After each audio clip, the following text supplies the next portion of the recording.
దేశంలో జరుగుతున్న అనర్థాలు, ఆస్తి హక్కు. శ్రీ అరవిందుల వెలుగులో. కుటుంబాల్లో అన్నను దోచుకునే తమ్ముడు, తమ్ముడిని దోచుకునే అన్న, అక్కను లూట్ చేసే చెల్లి, చెల్లిని లూట్ చేసే అక్క. సమర్థుడు కుటుంబాన్ని వాడుకుంటాడు, కుటుంబం అమాయకుణ్ణి వాడుకుంటుంది. కుటుంబమే కాదు, బంధుమిత్రులు సైతము అమాయకుణ్ణి వాడుకుంటారు. చివరకు అందరూ నిలబడేది సమర్థుడి వైపు. అమాయకుడు కరివేపాకులా మిగిలిపోతాడు. ఇప్పుడున్న ఆస్తిపరులంతా మెరిట్లోనే సంపాదించారా లేదా అన్నది సమాజానికి తెలుసు. ఆస్తిపరుల వైపు నిలబడకుంటే సమాజంలో అస్తిత్వం ఉండదు. ప్రాంతాలకు ప్రాంతాలే కాదు, రాష్ట్రాలకు రాష్ట్రాలు సైతం ధన దౌర్జన్యాల నాయకత్వంలో జీవం చచ్చి బ్రతుకుతున్నాయి.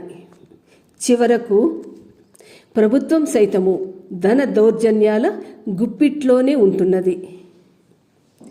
సమాజంలో మనం ఒకరి కడుపు కొడితే దేవుడు మన కడుపు కొడతాడు అని విశ్వసించేవాళ్ళు ఉన్నారు. అక్రమార్జన నిలబడదు అని నమ్మేవాళ్ళు ఉన్నారు. మాకు దేవుడిచ్చింది చాలు అని కొందరంటే, మంది సొమ్ము దోచుకుని ఆ దోచుకున్నది కూడా భగవంతుడి అనుగ్రహమే అనే ప్రబుద్ధులు ఉన్నారు. నిజాయితీకి కట్టుబడి బ్రతికే ఉత్తములున్నారు, ధనదాహం లేని మేధావులున్నారు, ధర్మబద్ధులై ఆధ్యాత్మిక జీవనం సాగించే సమర్థులు ఉన్నారు. జీవితాన్ని సమాజ సేవకు అంకితం చేసి అనాథల కోసం, నిరక్షరాస్యుల కోసం, రోగగ్రస్తుల కోసం స్వచ్ఛంద సేవా సంస్థలను నిర్వహిస్తున్న ఉదారులు ఉన్నారు. వీరికి దేశ సంపదతో ఏమాత్రం సంబంధం లేదు. దయదలచి ఇచ్చే విరాళాలతోనే సాగుతున్నారు. బడాబాబులకు అమ్ముడుపోయి వాళ్ళ అక్రమార్జనకు సహకరిస్తూ బడాబాబుల కుటుంబ సంక్షేమమే పరమావధిగా జీవితమంతా బడాబాబులకు చేదోడు వాదోడుగా ఉంటూ వడ్డించిన విస్తరిని బడాబాబులు ఆరగించగా వాళ్ళు విదిల్చిన చేతికంటుకున్న మెతుకుల్ని ప్రసాదంగా స్వీకరిస్తూ ఎందరో కొట్టుకుపోతున్నారు. వీళ్లను నమ్ముకున్న కుటుంబము వీళ్లతో పాటు కొట్టుకుపోతోంది. ఇది దేశ పరిస్థితి కాదు, దేశ దుస్థితి. ఎంతో వ్యయ ప్రయాసలు కోర్చి ఐఏఎస్, ఐపీఎస్, ఐఆర్ఎస్ పదవులకు నియామకులైన వారు మొదలు క్రింది స్థాయి ఉద్యోగుల వరకు పాలకులకు అమ్ముడుపోతే పాలకులు బడాబాబులకు అమ్ముడుపోతున్నారు.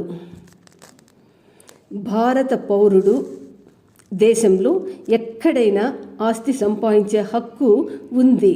కానీ లోకల్ ఫీలింగ్ సామాన్యుడిని ఇందుకు అనుమతిస్తుందా? బడాబాబులకు లోకల్, నాన్ లోకల్ అనేది లేదు. వాళ్ళు దేశవ్యాప్తంగానూ ఆస్తులు సంపాదించవచ్చు, విదేశాల్లో కూడా ఆస్తులు సంపాదించుకోవచ్చు. వాళ్ళ లక్ష్యం ప్రపంచ ధనికుల జాబితాలోకి చేరడమే. బడాబాబుల వికృత చేష్టలు, వికటాట్టహాసాలు అన్నిటికీ కారణం వాళ్ళ వెనకున్న ఆస్తి బలమే కదా. గుమ్మడికాయంత దేశ సంపద 10% బడాబాబుల అధీనంలో ఉంటే, ఉసిరికాయంత దేశ సంపదను నీకా నాకా అంటూ 90% పౌరులు డబ్బుల గొడవతో ఒకరినొకరు పిక్కుంటున్నారా లేదా? ఇటు శ్రామిక వర్గం మొదలు విద్యాధికులైన డాక్టర్లు, లాయర్లు, జడ్జీల వరకు చేతివాటాన్ని ప్రదర్శిస్తున్నారా లేదా? దీనికంతా కారణం ఒకంత ధనాపేక్ష అయితే మరింత భద్రతాభావం కదా. ఆలోచించాలి. బడాబాబుల అండదండలుంటే స్కాములు కానీ, దోపిడీలు కానీ, దొంగతనాలు కానీ, మోసాలు కానీ, హత్యలు కానీ, చివరకు రేపులు, ఎల్లుండ్లు కానీ నేర రూపాన్ని దాల్చవు. వీటికి శిక్షలుండవు. మరి ఈ బడాబాబులకు ఇంత అండగా నిలుస్తున్నది ఎవరు? ఆస్తిపాస్తులేగా. కార్పొరేట్ విద్యాలయాలకు, కార్పొరేట్ వైద్యాలయాలకు యజమానులు ఎవరు? వాళ్లేగా. లక్షల్లో జీతాలు తీసే టెక్కీలైనా, వేలల్లో సంపాదించే కార్మికుడైన సమాజంలో సమానంగానే బ్రతుకుతున్నారు. అంటే ప్రభుత్వం GST ద్వారా, కార్పొరేట్ సంస్థలు ఫీజుల ద్వారా ఈ ఇద్దరు బాబుల్ని సమానంగా లూటీ చేస్తుంది. అవునా కాదా? న్యాయస్థానాల్లో ఈ ఇద్దరు అభాగ్యులకు ఒకే న్యాయమే ఉంటోంది. అవునా కాదా? దేశ ప్రజల ప్రస్తుత ఆదాయం తిండి, బట్ట, గూటికి సరిపోవచ్చు. కానీ సమాజంలో పరువుగా, గౌరవంగా బ్రతకాలంటే అది ఎంత ఆదాయమైనా సరే చాలని ఆదాయమే కదా. సాధారణ ప్రజల సంక్షేమ ప్రయోజనాల పరంగానే కాదు, బడాబాబుల జీవిత ప్రయోజనాల పరంగా కూడా ఈ ఆస్తి హక్కు ఎంతవరకు సముచితమో ఆలోచించాల్సి ఉంది. ఆస్తుల సంపాదనే లక్ష్యంగా లంచాలు, ద్రోహాలు, ఆక్రమణలు, అక్రమాలకు పాల్పడి సంపాదించడం, మళ్ళీ ఆ సంపాదించిన ఆస్తుల్ని జీవితమంతా కాపాడుకునే ప్రయత్నం, చివరికి ఆస్తుల్ని కాపాడుకోవడమే జీవిత పరమావధిగా వాళ్ళ సంతతి జీవితకాలమంతా ఆస్తుల్ని కాపాడుకోలేకుంటే చేజార్చుకోవడం. ఇందుకేనా జీవితం? ఇదేనా జీవిత ప్రయోజనం? శ్రీ అరవిందులు మానవ జాతికి స్పష్టం చేస్తున్నది ఏమంటే, మానవుడు జీవితంలో సాధించాల్సిన ప్రయోజనం ఏమంటే మానవునిలో హిడన్గా దాగి ఉన్న అసాధారణ ప్రతిభ, అసాధారణ శక్తి సామర్థ్యాలను సాధించడం.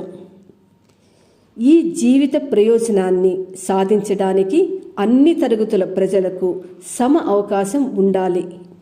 మానవునికి దైవ స్థాయికి ఎదిగే అవకాశం ఉంది. ఎందుకంటే మానవుని లోపల ఉండే దైవ సహాయంతో ఎదిగే అవకాశం ఉంది గనుక. మరియు ఈ ప్రపంచం భగవంతుని స్వరూపం అయితే భారత్ భగవంతుని హృదయం. ఈ ప్రపంచం భగవంతుని స్వరూపమైతే భారత్ భగవంతుని హృదయం. కాబట్టి ప్రపంచ దేశాలను సజీవంగా ముందుకు నడిపించడంలో భారత్ పాత్రను మనం అర్థం చేసుకోవచ్చు. భారతీయ సంస్కృతికి ఈ ప్రపంచం వసుదైక కుటుంబం. ఈ వసుదైక కుటుంబంలో కొందరు ఫార్చునేట్, కొందరు అన్ఫార్చునేట్ ఎలా అవుతారు?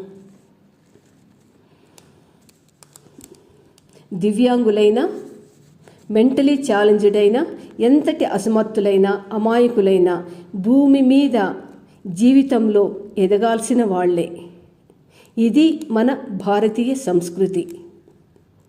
కొందరిని వ్యసనపరుల్ని చేసి మరికొందరిని నిస్సహాయుల్ని, దీనజనుల్ని హీనజనుల్ని చేసే ఈ ఆస్తి హక్కు భారతీయ సంస్కృతికి వ్యతిరేకం అవునా కాదా ఆలోచించాలి. భారత్ ఒకప్పటిలా తన సంస్కృతిలో తాను జీవించాల్సి ఉంది. ప్రపంచ దేశాలకు ఆదర్శమై తన భారతీయ సంస్కృతిని ప్రపంచ దేశాలకు బోధించాల్సి ఉంది. అలాంటప్పుడు ఈ ఆస్తి హక్కు న్యూసెన్స్ను రాజ్యాంగం నుండి తొలగించాల్సిన అవసరం ఉందా లేదా ఆలోచించాలి.